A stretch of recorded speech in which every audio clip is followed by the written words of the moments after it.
அனைவருக்கும் இனிய தமிழ் வணக்கம். மங்களம் பொங்கும் இந்த மார்கழி உற்சவத்தில் திருப்பாவை பாடல் 11.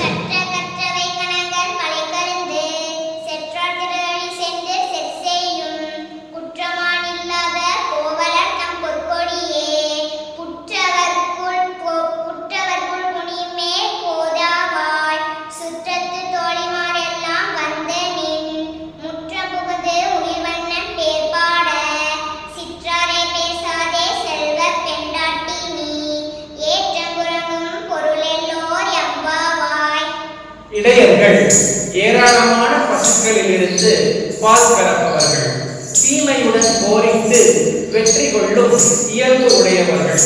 அத்தகைய இடைக்குலத்தில் தோன்றியவளே, தங்கக் கொடி போன்ற வடிவினை உடைய அழகிய பெண்ணே, புற்றிலிருந்து தலையை நீட்டி படமெடுக்கும் நாகத்தின் கழுத்தை போல மெல்லிய இடையை உடையவளே, கானகத்து மயிலை ஒத்த சாயல் கொண்டவளே, இப்பகுதியில் உள்ள நம் தோழிகள் எல்லாம் உன் வீட்டு வாசலில் நின்று கார்மேக கண்ணனின் திருநாமத்தை பாடிக்கொண்டிருக்கிறோம்.